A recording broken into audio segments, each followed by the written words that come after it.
Hello everyone, and welcome back to Deadly Destinations.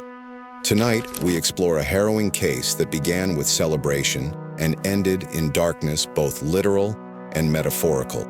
It's the story of a teenage boy, just stepping into adulthood, whose life was full of promise and potential.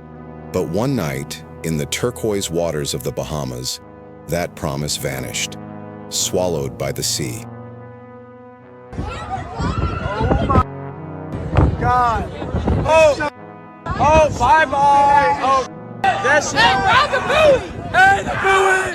In May 2023, 18-year-old Cameron Robbins went on a graduation trip to mark the end of high school and the beginning of the rest of his life. But that milestone would become his final chapter. During a late-night party cruise, he jumped into the ocean and was never seen again. The circumstances surrounding his disappearance are as baffling as they are chilling. Captured on video, his final moments leave behind more questions than answers. Was it a tragic accident? A dare gone wrong? Or something far more sinister lurking just beneath the waves? Viewer discretion is advised. Cameron Robbins had just graduated from University Laboratory School, a prestigious high school in Baton Rouge, Louisiana. It was May 21st, 2023, a day filled with family photos, beaming smiles, and caps flying into the air. Cameron was an athlete, a baseball player, and well-liked by his peers. He had his whole future ahead of him. To celebrate the milestone, Cameron joined a group of fellow graduates on a trip to the Bahamas, a tropical escape before the next chapter of life began. It was a rite of passage, a time of joy, laughter, and unforgettable memories. But for Cameron, it would be a journey with no return. Just 3 days into the trip, on the evening of May 24th, 2023, the group boarded the Blackbeard's Revenge, a large pirate-themed party boat offering sunset cruises for tourists and thrill seekers. The ship set sail from Nassau and made its way toward Atoll Island, northeast of the capital. The sun dipped below the horizon as music played, drinks flowed, and the deck buzzed with youthful energy.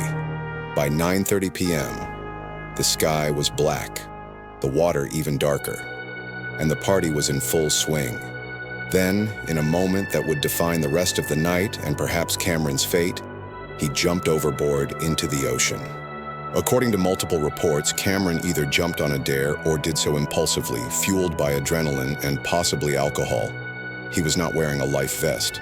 No one expected him to jump. It was sudden, reckless, and irreversible. A chilling video surfaced shortly after the incident, spreading rapidly across social media. In the grainy, low-light footage, Cameron can be seen in the water, illuminated by the faint glow of the boat's lights. He's swimming in the darkness, seemingly disoriented. A life preserver is thrown toward him. "Grab the boy!" Voices shout desperately from the deck. But Cameron doesn't. He appears to swim away from the flotation device, his movements increasingly frantic. Then, without warning, he disappears. 1 second he's there, the next he's gone, swallowed by the night. In the background of the video, some viewers notice something else, something far more disturbing. A shadow, a shape, possibly a fin, slicing through the water toward him. Though the footage is inconclusive, the possibility looms large. Could Cameron have been attacked by a shark? Witnesses aboard the Blackbeard's Revenge recall the chaos and horror that unfolded.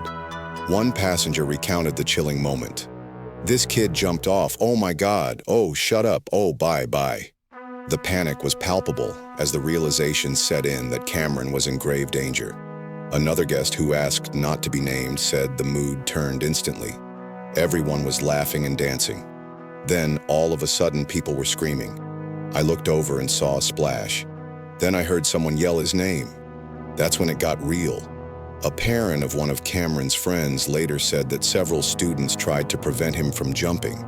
They tried to grab him, but he broke free. She explained. They never imagined he'd actually do it. He was a good kid, just caught in the moment. The ship's crew immediately initiated an emergency response, throwing in buoys and calling for help. But Cameron was already gone. One of Cameron's closest friends, who witnessed the entire event, shared an emotional account later. "We begged him not to do it. I had a bad feeling like something was off. The water looked pitch black. It wasn't right, but he laughed like it was just a joke. And then he was gone." Several classmates admitted they still experienced nightmares about that night. One girl said, "I keep hearing the splash in my dreams, then the silence. It's unbearable." We just watched, helpless. A search was launched within hours involving the Royal Bahamas Defense Force, the U.S. Coast Guard, and the United Cajun Navy. Helicopters, boats, and rescue divers combed the ocean. In total, over 325 square miles of water were searched across 2 grueling days. But there was no trace of Cameron. Nobody. No clothing. Nothing. Royal Bahamas Defense Force Commodore Raymond King later confirmed the waters off Athol Island are considered shark-infested. In fact, tiger sharks and bull sharks, 2 of the most aggressive species, are known to frequent the area. He noted that even a strong swimmer would struggle to survive under those conditions, especially at night, without a life vest, and potentially under the influence. The mystery only deepened as time passed. Online forums, TikTok videos, and Reddit threads exploded with theories. Many pointed to the shadow in the water from the video, insisting it was a shark. Others questioned if Cameron suffered a medical emergency like a cramp, hypothermia, or panic attack that caused him to sink. Kevin McMurray, a shark researcher and author of Dark Tide, weighed in. He said, "Based on the footage and the known shark population in the area, a shark encounter was very plausible. But without physical evidence, the truth would likely remain lost at sea." Cameron's parents, William and Sherry Robbins, traveled to the Bahamas as soon as they received word of their son's disappearance. For 2 agonizing days, they waited on the docks, holding on to any glimmer of hope. When the search was called off, they returned home devastated, empty-handed, and forever changed. In a statement to the press, they wrote, "We are heartbroken beyond words. Cameron was full of life, laughter, and love. We will miss him every moment of every day." At a memorial held in Baton Rouge, hundreds of people came to mourn. Friends wore Cameron's baseball number, and teachers shared stories of his energy and charisma. He had a way of making people laugh without even trying. One classmate said through tears, "He was fearless, maybe too fearless." Counselors were brought to University Lab School to help students process the tragedy. For many, the loss was personal, a sharp, sudden reminder of how fragile life can be. His parents later shared in an interview that they replay that night constantly in their minds. "We wonder what he was thinking. Did he panic? Did he realize what he had done? We'll never know," his mother said quietly.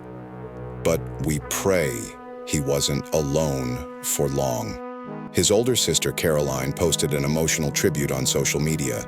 "Cameron was the light in our family. He made us laugh every day. Now, everything feels dark. I still check my phone, expecting a text from him." Extended family members expressed a mix of grief and frustration. One cousin wrote, "I just wish someone had stopped him. 1 second changed everything. We'll never be the same." What really happened to Cameron Robbins that night? Did he miscalculate a dare and get pulled under by the current? Was he too intoxicated to stay afloat? Did panic seal his fate? Or did something in the water, something with teeth, end his life? Some eyewitnesses insist they saw movement in the water just before Cameron vanished. A few believe he was dragged under. But without a body, there can be no autopsy, no forensic evidence, no confirmation, only theories, and the haunting silence of the sea. There's also the deeper fear. How quickly joy can turn to tragedy. How one decision and 1 second of impulse can change everything. Others have since called for greater safety protocols on similar tourist cruises, mandatory life vests after dark, better lighting, and more crew oversight. But for Cameron, any changes will come too late. Cameron Robbins' story is one of celebration turned nightmare, of youth lost to the unknown. It's a reminder that the ocean is as dangerous as it is beautiful, and that some places, no matter how inviting, hide their own secrets. His disappearance joins a long list of maritime mysteries, sudden, chilling, and forever unresolved. Thank you for joining us on this somber journey. If you found this story compelling, please like, share, and subscribe to Deadly Destinations, where we dive deep into real stories of travel, tragedy, and the unexplainable. Until next time, stay safe, think twice, and never forget the most beautiful destinations can sometimes be the deadliest.